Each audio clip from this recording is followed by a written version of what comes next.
Pour mieux s'immerger dans la réalité politique, sécuritaire, économique et sociale d'Israël, connectez-vous chaque matin sur Studio Kalita. Daniel Haïk vous y attend pour sa revue de la presse.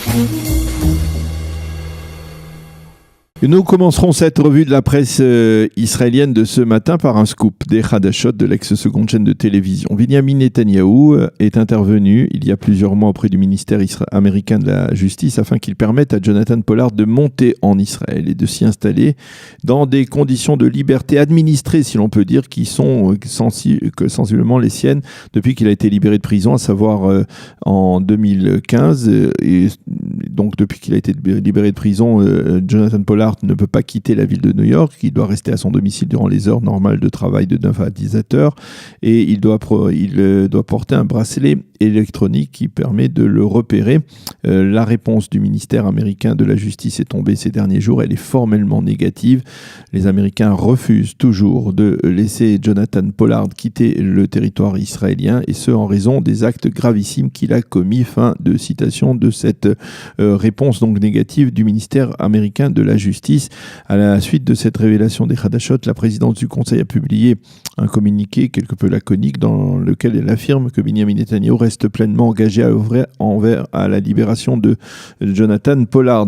Je rappelle que Jonathan Pollard a été libéré de prison donc en 2015 après avoir purgé une peine de détention de 30 années.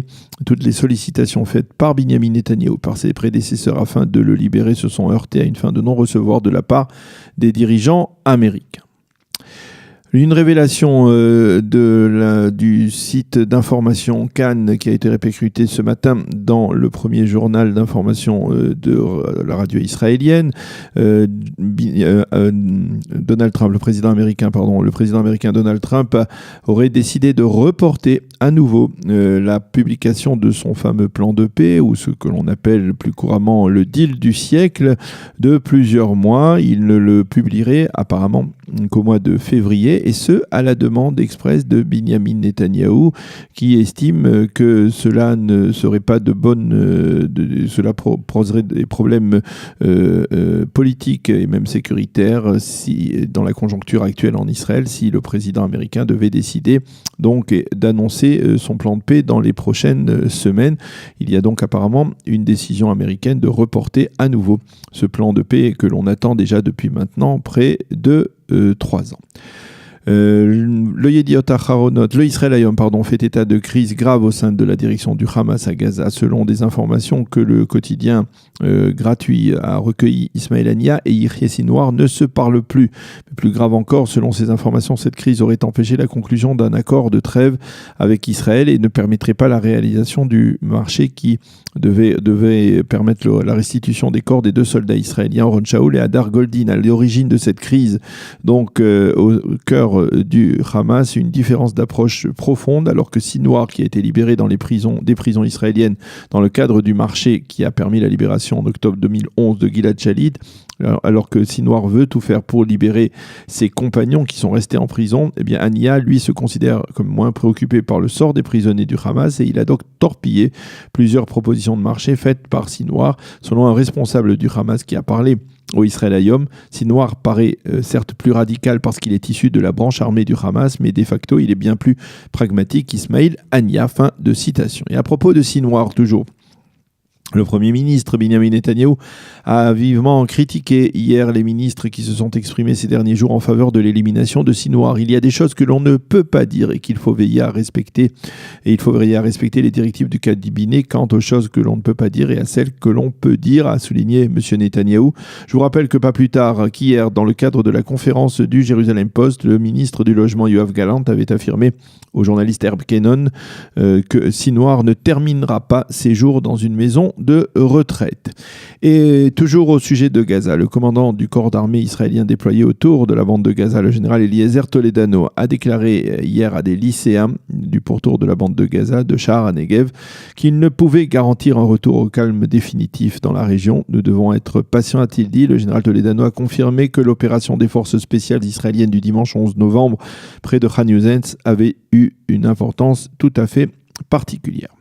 Revenons à la crise politique. Les quotidiens israéliens expliquent que la journée parlementaire d'hier a été particulièrement mouvementée, que la coalition gouvernementale a réussi à se stabiliser grâce à une mobilisation générale de ses 61 membres. Les journaux nous montrent même une photo de la députée Sharon Haskel, qui, vous le savez, est d'origine française, et qui a été contrainte de quitter l'hôpital où elle avait été admise pour une infection, afin d'aller voter avec ses 60 camarades de la coalition. Elle est arrivée dans l'hémicycle avec une perfusion et Benjamin Netanyahou lui a parlé, s'est intéressé à son état de santé.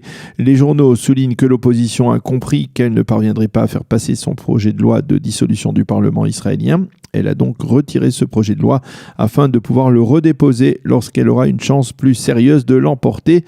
La loi stipule en effet que si l'opposition échoue dans sa tentative de provoquer des élections anticipées, alors elle devra patienter 6 mois avant de faire une seconde tentative devant le Parlement israélien. Les deux principaux quotidiens israéliens, le Yediot Aharonot et le Israel Hayom, se sont focalisés cette semaine sur les deux leaders du foyer juif, Naftali Bennett et Ayelet Shaked, qui ont créé la surprise en décidant de ne pas démissionner ce lundi. Le Yediot Aharonot a interrogé dans son supplément politique du Shabbat Ayelet Shaked, la ministre de la Justice, et le Israel Hayom a interrogé pour son supplément du Shabbat également Naftali Bennett, le ministre de l'Éducation. Les deux journaux nous citent des extraits de ces entretiens. Ayelet Shaked reconnaît en manchette du journal « Nous avons peut-être commis une erreur avec notre ultimatum, c'est vrai. Dans ce round, nous avons perdu, affirme-t-elle. » Shaked déplore tout de même la décision de Benjamin Netanyahou de conserver pour lui le portefeuille de la défense nationale. Selon elle, l'État d'Israël a besoin d'un ministre de la Défense à plein temps et Naftali Bennett est le plus apte à remplir une telle fonction. Quant à Bennett, il réitère ses reproches envers l'implication très marquante à son goût des juristes dans l'action de Tzahal. Nous en avons parlé il y a quelques instants avec David Shapira. Il déclare ce matin à la une du Israel Hayom, dans le cadre de cet entretien dont l'intégralité sera diffusée et sera publiée demain, celui qui doit déterminer ce qu'il faut faire, eh bien, c'est le commandant des forces israéliennes sur le terrain, pas un juriste qui est stationné à l'arrière.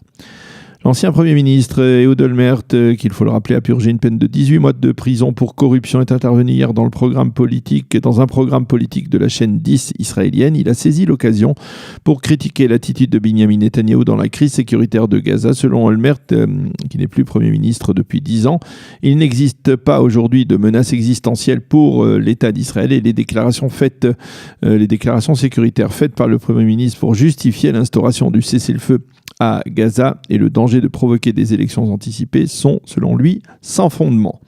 Olmert a par contre fait une réflexion de bon sens en affirmant qu'il conseillait aux dirigeants de l'État d'Israël de parler moins. En marge, le Yediot Aharonot annonce ce matin sur la moitié de sa première page que la police soupçonne Aryeh Deri d'avoir commis des infractions fiscales pour un montant total de 2 millions de shekels. Les proches d'Aryeh Deri répètent qu'il n'a pas transgressé la loi. Les quotidiens israéliens reviennent sur le dossier de la nomination de Moshe Edree au poste de prochain patron de la police. Il révèle qu'Edree s'est dit prêt à passer au détecteur de mensonges. Et Edree n'a en effet à ce jour jamais passé cet examen qui est pourtant une obligation avant de valider la nomination des très hauts fonctionnaires d'État. Et par conséquent, la nomination officielle de Edree à la tête de la police est retardée. Dans le Yediot Aharonot, Ariella Ringel-Hoffman qualifie ces derniers développements de véritables cirques politiques. Nous vous annoncions hier la tenue dans l'enceinte du Parlement israélien lundi prochain d'une conférence qui devait être organisée par la liste arabe unifiée et par le parti d'extrême gauche Meretz. Une conférence qui devait appeler à l'expulsion pure et simple des Israéliens du quartier juif de Hebron, au cœur de la cité des patriarches. Le président de la Knesset, Yoli Edelstein, qui n'était apparemment pas véritablement au courant de l'objectif réel de ce rassemblement, a été mis dans le secret et par conséquent, il a finalement décidé tout simplement de l'interdire. Le site Ynet révèle que lors de travaux d'aménagement d'une gare routière dans la ville de Wysoka, dans le nord-est de la Pologne, des entrepreneurs polonais ont mis à jour l'ancien cimetière juif de la ville. Lorsqu'il s'est avéré que les ouvriers avaient découvert de nombreux squelettes, le grand rabbin de Pologne, Michael Soudrich, a été contacté. Son représentant s'est immédiatement rendu sur place. Il a fait arrêter les travaux et veillé à ce que les dépouilles mortelles soient à nouveau recouvertes de terre. Les militants de l'organisation juive Generation, qui œuvre pour la préservation du patrimoine juif en Europe, sont également intervenus. Voilà donc pour cette revue de la presse et des médias israéliens de ce jeudi matin. Nous allons marquer une pause musicale et on se retrouve dans quelques instants avec Ariel Kandel pour nous parler de l'inauguration du hub de Tel Aviv qui s'est déroulée hier en présence de plusieurs personnalités. Pour mieux s'immerger dans la réalité politique, sécuritaire, économique et sociale d'Israël, connectez-vous chaque matin sur Studio Kalita. Daniel Haïk vous y attend pour sa revue de la presse.